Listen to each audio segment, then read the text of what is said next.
सीधा सवाल पर करा दिया दादा आपने। मैं सबसे पहले पार्टी के राष्ट्रीय उपाध्यक्ष आदरणीय किरणमय नंदा जी का बहुत बहुत धन्यवाद और आभार प्रकट करना चाहता हूं कि जो हमें आपने कोलकाता में बुलाने का काम किया।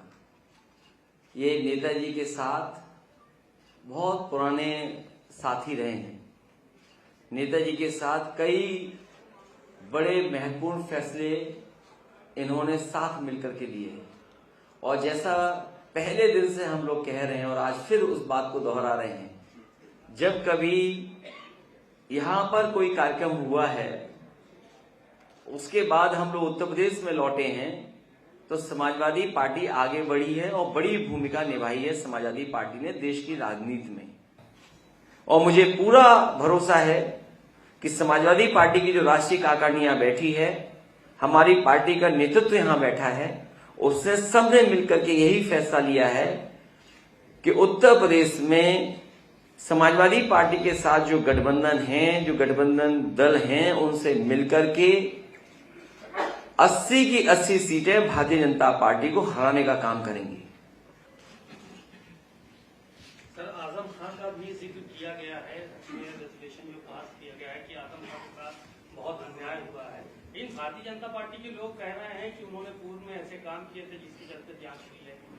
लेकिन भारतीय जनता पार्टी के पास वो वैक्सीन है और क्योंकि सोशल मीडिया पे वॉशिंग मशीन का बहुत प्रचार हो रहा है कि जो उनके दल में चला जाता है न उसके ऊपर ईडी आती है, न कोई सीबीआई आती है, न कोई इनकम टैक्स आता है। और जो विपक्षी पार्टी हैं उनको झूठा फंसाने के लिए झूठे केस बनाए जाते हैं। आज देश में सबसे ज्यादा अन्याय बंगाल के बाद अगर पॉलिटिकल वर्कर्स पे कहीं हो रहा है तो उत्तर प्रदेश में हो रहा है। अगर यहां बीजेपी आरोप लगाती है कि पॉलिटिकल वर्कर्स ऐसा कर रहे हैं, उनके ऊपर झूठे मुकदमे लगा रहे हैं, तो उत्तर प्रदेश में भी इसी तरह हो रहा है। बीजेपी दिल्ली की सरकार से करा रहे हैं।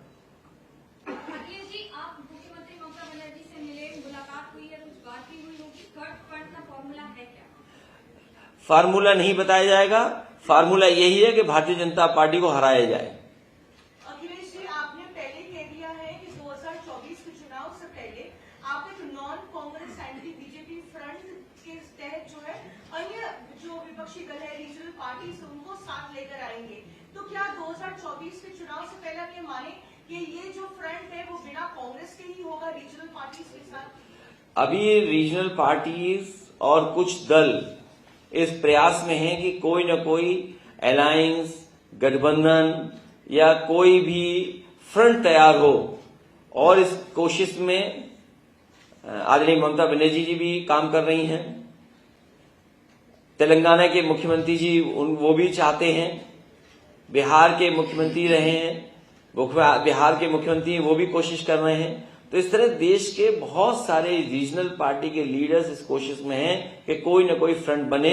और जहां तक सवाल कांग्रेस का है, कांग्रेस अपनी भूमिका तय करे, क्योंकि कांग्रेस राष्ट्रीय पार्टी है, हम लोग रीजनल पार्टी हैं, तो दिल्ली वाले लोग अपना तय करें कि उनकी भूमिका क्या होगी। बात ऐसा है कि जो लोकसभा चुनाव आ रहा है, गठबंधन की बात चल रही है बहुत सारे कांग्रेस के लेके वो आंचलिक जो दल है वो अपना नीति बोल रहे हैं। वामपंथियों को लेकर आप लोग का क्या राय है? वामपंथियों के साथ बातचीत क्या है?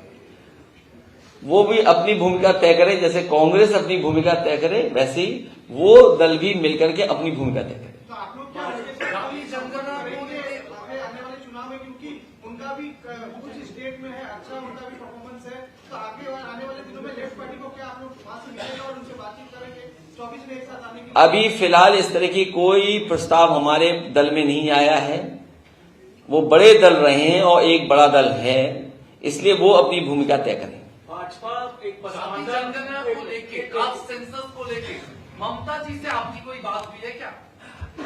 इस पर उनसे बात नहीं हुई है, लेकिन दक्षिण के बहुत सारे नेता मैं उनसे मिला हूं, वो जाति गणना चाहते हैं और देश की जो बड़ी संख्या में आबादी है वो इस भावना से जुड़ती है। भाजपा एक नई कैटेगरी की बात कर रही है, पसमानदा मुसलमान, इससे यूपी के चुनावों पर क्या असर पड़ेगा? भारतीय जनता पार्टी जब हारने लगती है तो सबके पैर जोड़ने लगती है। जिनको अपमानित किया। आप बताइए, नेताजी के समय पर उनको फ्री बिजली मिलती थी, फ्री बिजली बुनकरों को, और बीजेपी ने इसलिए बिजली छीन ली कि ये मुस्लिम है, बुनकर है, इसलिए बिजली छीन ली। आप पता करिए, उत्तर प्रदेश में बिजली फ्री दी जाती थी बुनकर भाइयों को, और मैंने बड़े बड़े सेंटर्स बनाए थे, बुनकर बाजार, भदोई में कारपेट बाजार बनाया था, वर्ल्ड क्लास एक्सपो मार्ट, उसका बजट खत्म कर दिया। नोएडा में जहां पर बड़ा सेंटर है, नोएडा सेंटर है, जहां की जमीन हजारों एकड़ की है, वहां पर बुनकरों के लिए एक सेंटर बनाया था मैंने, वो सेंटर बंद कर दिया। लखनऊ के हमारे पत्रकार साथी बैठे हैं, शिल्पग्राम जो हम लोगों ने क्रिएट किया था, जो इंफ्रास्ट्रक्चर दे रहे थे उनको, वो बंद कर दिया। सबसे बेहतरीन उत्तर प्रदेश में साड़ियां अगर कहीं बनती हैं, वो आजमगढ़ के पास मुबारकपुर में बनती है, वहां पर साड़ी बाजार दिया था, और सुविधाएं बिजली की देने लगे थे, अन्य सुविधाएं स्वास्थ्य को लेकर के दे रहे थे, पेंशन दे रहे थे, वो सब बंद कर दिया। और मुझे याद है, स्किल डेवलपमेंट के लिए दुनिया की जो बड़ी बड़ी कंपनियां हैं, जो हमारे बुनकर हैं, जो कारीगर हैं, उनको बेहतर सिखाने के लिए और ट्रेन करने के लिए मैंने सेंटर बनाए थे, वो सेंटर भी बंद कर दिए।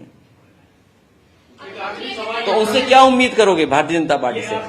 ये भारतीय जनता पार्टी केवल धोखा देना जानती है। नहीं, वो जानते हैं, वो धोखा देना जानते हैं। ये न्यायपालिका को लेकर भी सवाल उठाए गए हैं कि उसको जो है वो समाप्त करने की कोशिश कर रही भारतीय जनता पार्टी। जो रेजोल्यूशन आपका रखा गया था उसमें तमाम चीजें रखी गई इस तरह की कि संकट कहीं न कहीं न्यायपालिका पर। कोई भी संस्था नहीं बची है जिसमें भारतीय जनता पार्टी दबाव न बनाए या हस्तक्षेप न करे।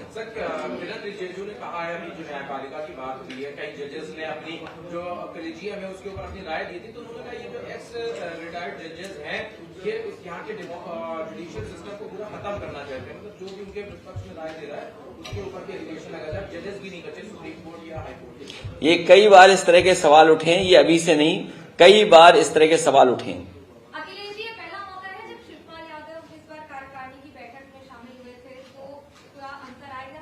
ये लगता है उत्तर प्रदेश से आपको व्हाट्सएप आया होगा। वो हम अब हमारे साथ हैं और पूरी तरीके से हमारे साथ मिलकर के हम लोग काम करेंगे। और आपको याद होगा, जिस समय मैनपुरी का इलेक्शन चल रहा था, उस समय हमारे मुख्यमंत्री जी फिजिक्स पढ़ाने लगे थे, कुछ पेंडुलम की बात करने लगे थे, और देखिए कैसा परिणाम आया कि जिस विधानसभा से हमारे चाचा जीत करके आते हैं, उस विधानसभा ने 1 लाख से ज्यादा वोट से समाजवादी पार्टी को जिताने का काम किया था।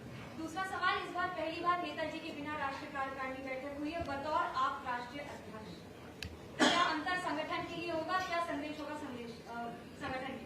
देखिए, हम जितने लोग यहाँ पर हैं वो नेताजी के आशीर्वाद से हैं हम लोग, और नेताजी के ना रहने का दुख हम सब लोगों को रहा, लेकिन नेताजी ने विरासत में जो हमें समाजवादी आंदोलन दिया है, इस आंदोलन को हमें आगे बढ़ाना है, यही हमने संकल्प यहाँ पर लिया है। चुनाव से पहले कोई चेहरा आएगा या कटआउट चेहरा आएगा चुनाव के बाद? हमारे पास बहुत सारे चेहरे हैं, अच्छे चेहरे हैं, कोई भी आ जाएगा।